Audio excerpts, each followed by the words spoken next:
Hi guys, and welcome back to CoinSuri's channel. Request from viewer is, what do you think will happen next? You can also comment your opinion. Thank you to all the subscribers of our CoinSuris who came to our channel CoinSuris. You will always be info with the latest CoinSuris news. Option 1, will there be a settlement of XRP and XRP? Option 2, or XRP will win. Option 3, or SEC will win. Please like my video and subscribe my channel. Along with Ripple and XRP, we will go over a lot of financial and cryptocurrency topics today. Having stated that, I pray that this day or night is perfect for everyone. A number of noteworthy topics received considerable attention in the cryptocurrency field in 2023, and there are individuals like you all around the world. It feels like things are getting a bit more serious around here this year, what with tokenization, institutional adoption, and regulatory obligations. Maybe it's only me, but I'm interested in hearing your thoughts on the matter. But among the most noteworthy things I've noticed are these massive summits and conferences.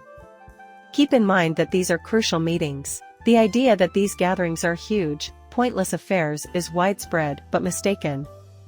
We know this is wrong because of Ripple swell and similar phenomena. Regarding several of these significant events, including Ripple swell, the major point I want to make is that a lot of them are really banking conferences. Oh, these are summits for digital assets, someone would say, and I'd be fine with that.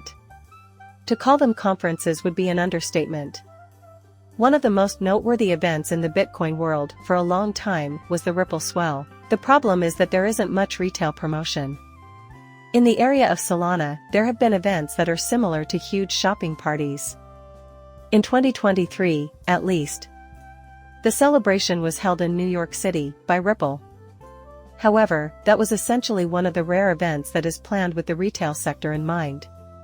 Outside of that, Ripple swell isn't a good fit for retail. According to Ripple CTO David Schwartz, the company is really blockchain-based. In fact, they were the ones who organized the banking conference. The focus is squarely on big banks. Reflect on how ridiculous that is. That being said, I do mention it.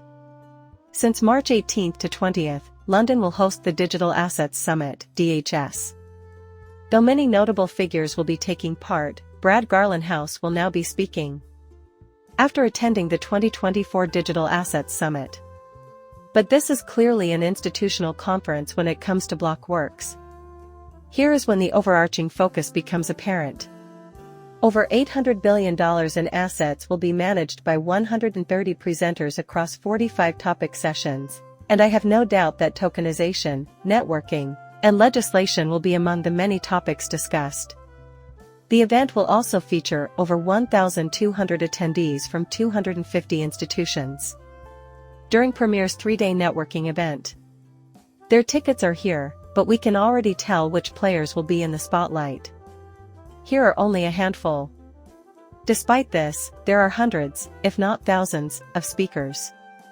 This time around, though, you need to pay close attention since it involves some major characters.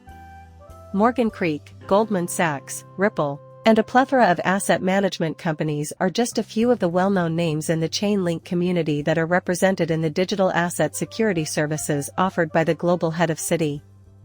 There is truly no end to the list. Please feel free to peruse the entire list at your leisure. But this will definitely go down in history as one of the most monumental moments. Given the magnitude of these gatherings, they really should be the main focus, especially because they are of institutional grade and include BlackRock and similar names. Many will now point out what a monumental occasion it is. Bear in mind, nonetheless, that this is the hub of the crucial discussions around the activation of digital assets and the utilization of technology to achieve global transformation. Such get-togethers are ideal for having such discussions. And then the planning begins. For swell, it's the same story. On December 8th, we got a detailed report about the Ripple wave.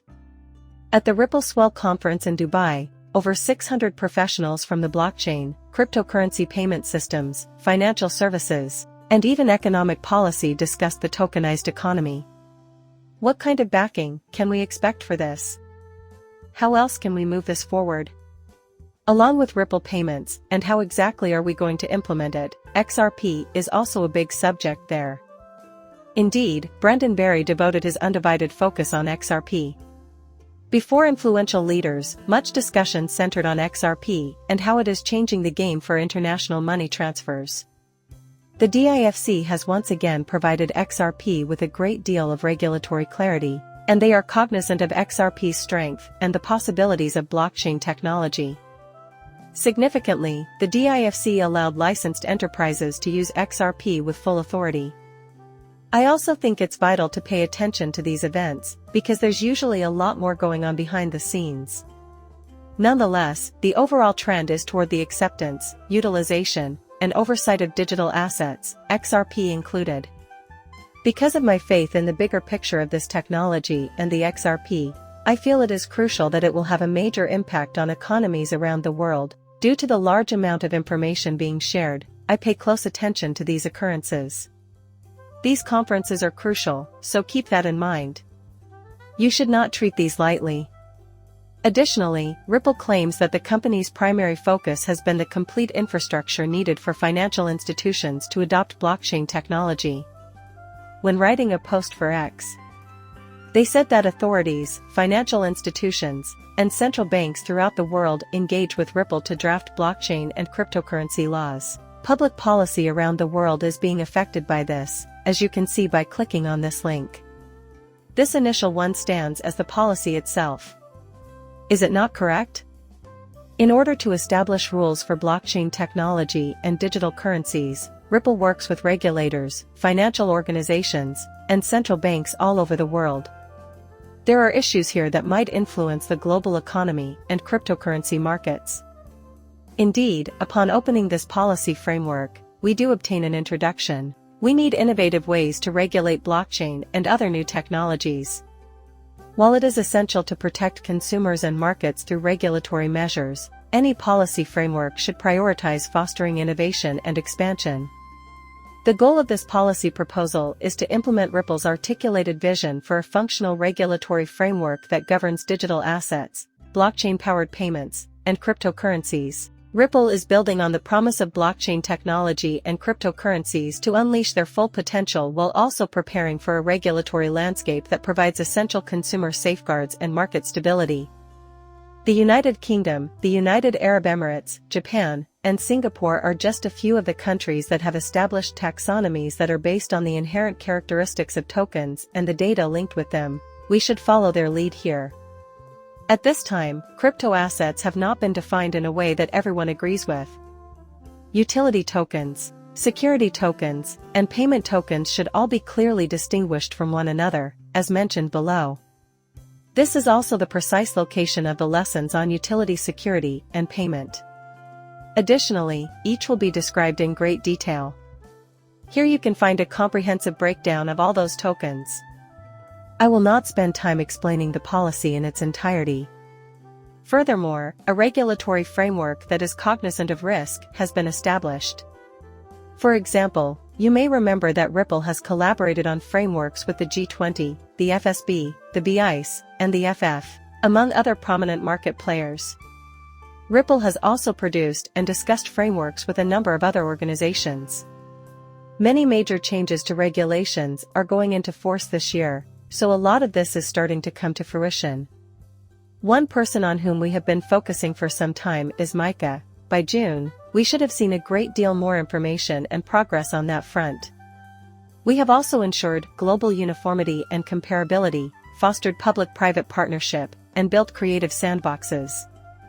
All of this is now part of our path, as if it were vital to our success in getting this technology adopted by the masses.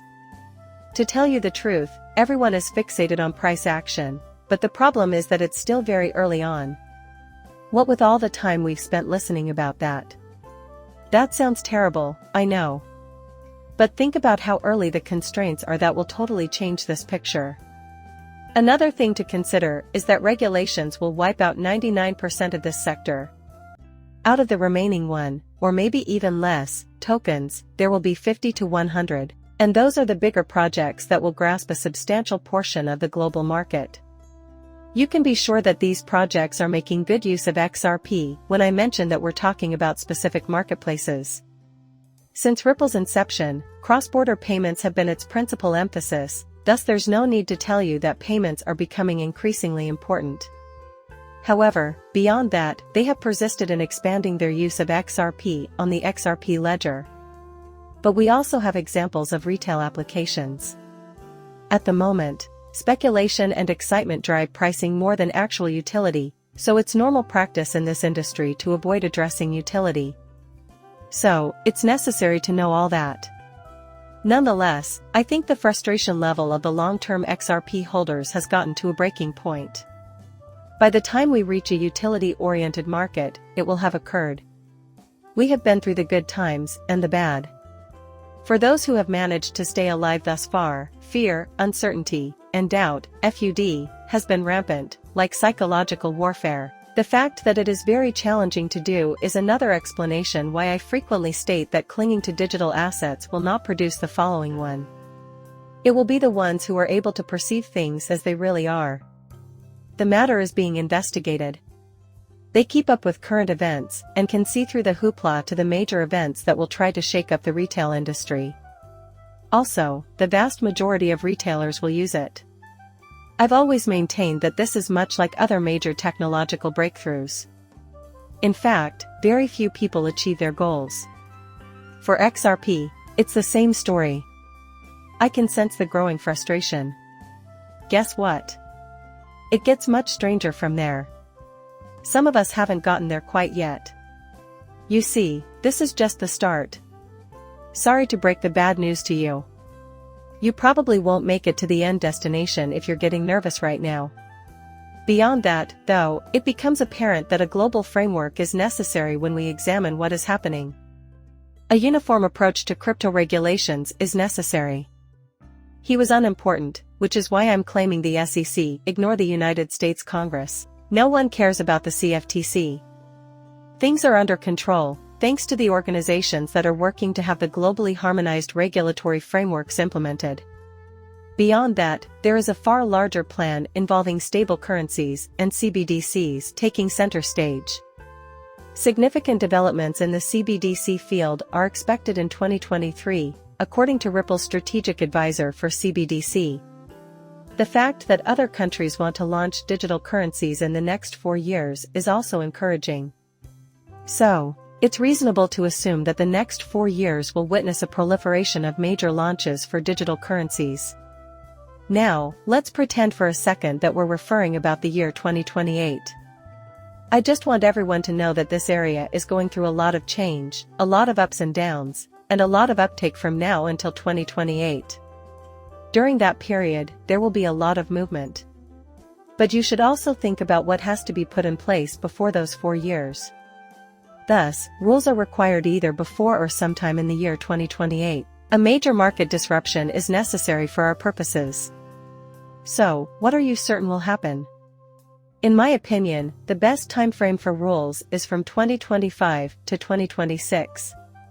It is already starting to become evident that there will be a major push toward rules at that point.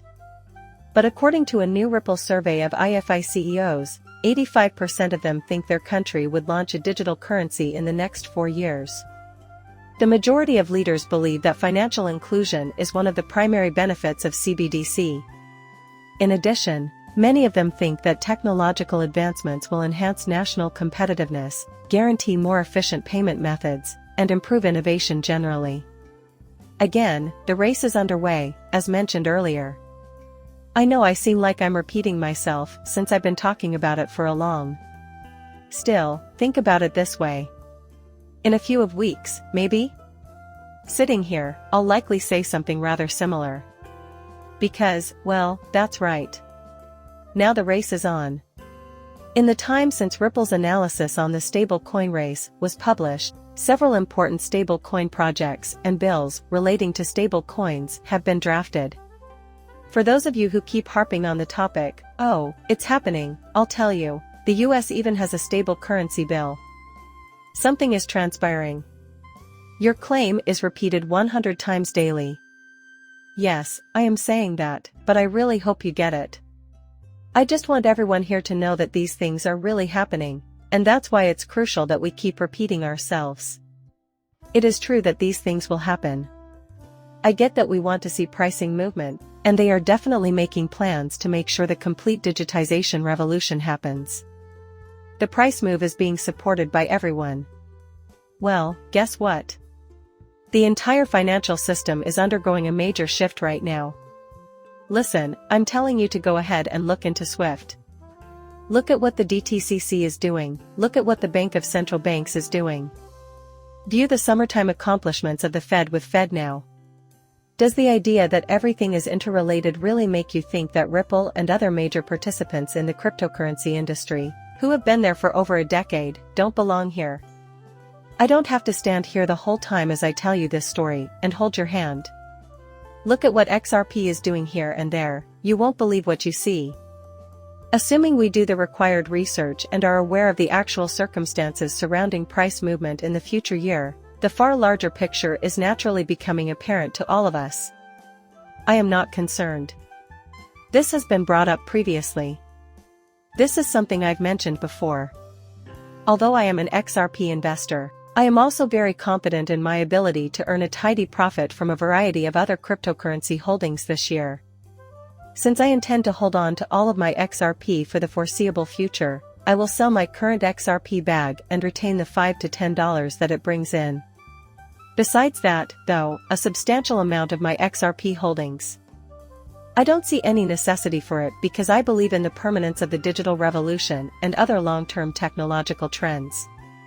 The major changes have already started to become apparent. My earnest wish is that this movie was enjoyable for each and every one of you. So please subscribe, like my video. See you later, bye.